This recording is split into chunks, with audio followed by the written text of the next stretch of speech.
Hi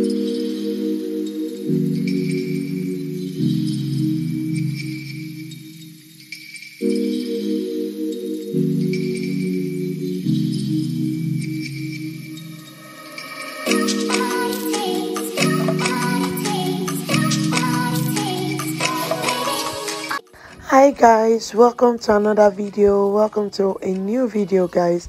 So I'm bringing this one to you specially, but first thing first, let me apologize for my voice. I have a cold and it affected my voice a lot, so please pardon me. So today I'll be showing you guys how I make this semi-dome method of making a small chops wrap. Okay, this method actually is my number one when I started making small chops. This is like the only one I use, but when I started having more orders, emergency orders come like quick. So there's no time to make the dough and later comes back to filling it. So I had to up on the other liquid method, which I've been showing you guys on this channel.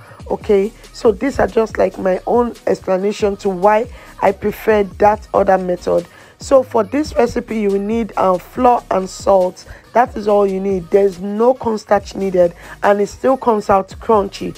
Okay, but for the liquid method, you will need cornstarch to keep it crunchy. I hope you guys understand. So the reason why I like this method is how you can just make your wraps and keep it and maybe come back later on and do your filling.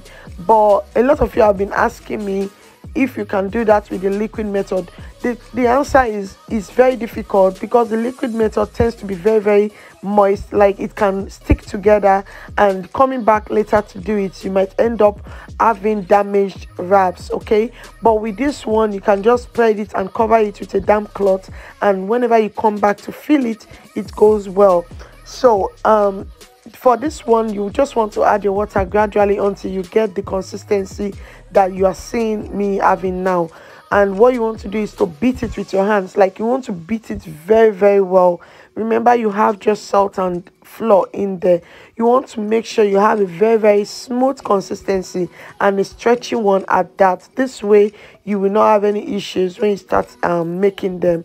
Okay, so yeah, this is what I have to say about this method. It comes out crunchy, is very good. But if this is your first time, like you haven't made small chops before, you might find this one very difficult, because when you start putting it on your pan, it might just keep coming off, like following your hands and all of that. It won't stick. But if you get used to it, you are really going to enjoy it. So another reason why I prefer my liquid method is because I can wrap, and like I can make the wraps and wrap it at the same time. It's just like you spending 1 hour to make your wraps, when you can just spend 1 hour to make both the wraps and the filling inside, like wrap the filling inside. I hope you are getting what I'm saying. So that is my major concern, because I don't like wasting time when I'm doing this stuff. Most of the times I make small chops when the customer wants it. So having to make the wraps and then come back to making the adding the filling cannot be always easy, because you will have to waste a lot of time.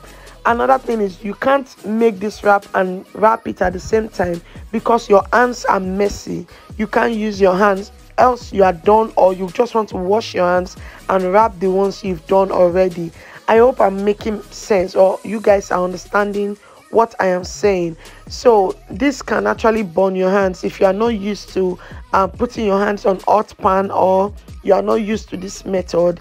This can make you feel like, oh, small chops making is stressful, is frustrating, because you might not get it at the start. Okay, but this method is really nice. It's as good as the liquid method. It's all about your preference. Okay, don't do it because other people are doing it, and this, just stick to what works for you. There's another method I'll be showing you in the future. Let me not promise. That other one is like the hard dome method that you will need to grill, or you just need to put on your pan, and then you start cutting and like bringing it up one by one. But this one and the liquid method is like my go-to, because they make your work fast and easy. Okay, so you can see how I spread it on the tray. You can see it is not going to stick. Okay, it's not going to stick. This is how I spread it. I'm using this immediately. I'm only making this video to show you guys. I would have just gone for my liquid method, but this client wanted our order for 1 o'clock, and I had to start making this by 11 just so I don't end up disappointing my clients because I'm making a video. So I'm still going to use the same method of wrapping my samosas.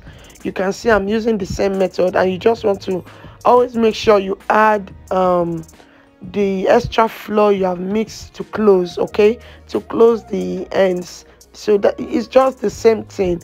I don't go ahead to like trim out the excess edge with knife because I don't like waste, and I try as much as possible to make this in a small size so I don't end up wasting any of the cut out. Okay, so I'm just going to allow you enjoy this video and see how this samosa making goes, because a lot of you are still finding it difficult to wrap. It's so easy. It's very easy if you can just be patient and learn. Using paper you can even learn. So this is how I do it. Okay,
so for this order I didn't have to make some spring rolls at all, but I'm just going to wrap 1 or 2 to show you guys how you can wrap using this same one.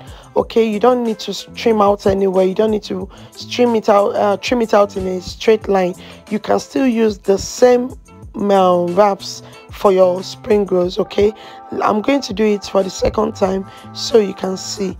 I'm just using the samosa filling because I can't go and get the spring roll filling, just to show you guys. So yeah, this is how you can still wrap and you still get the right size or the right look of your spring rolls. You can see how it is. Okay, so yeah, that is it. I'm just going to continue with the samosas because that is what I need from this measurement I made.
here is what we have. You can see how beautiful it looks. So I'm just going to prove to you now that this is as much as crunchy as the one without the with the cornstarch. Okay, this is very, very crunchy. The only reason, like I mentioned, that I'm not using this method all the time is because I want to wrap at the same time. But if you are the one that always ask me if you can keep your wraps and maybe make it wrap it later, this is the one you should go for. So I'll just show you guys how crunchy this is. You can see this is how crunchy it is. You can see it's very, very crunchy. There's no corn flour. You can make it, and yeah, your customer is still going. You can hear the sound. You can hear it. You can see it's very, very crunchy. So yes, that is it. Let me know what you think. Let me know if you prefer this to the other one. Like I said, the other one is faster because you can just be making your wraps and be wrapping at the same time. But for this one, you have to make your wraps and wrap later on because your hands will be messy and you can't do both at the same time. But if you have enough time to make your wraps and wrap later, or you have someone that can actually help you to make your wraps this way and you just have to wrap, yeah, this is what you should go for. You can see they are very, very crunchy. You don't even have a problem with it. See for yourself. They are crunchy, okay? Yeah.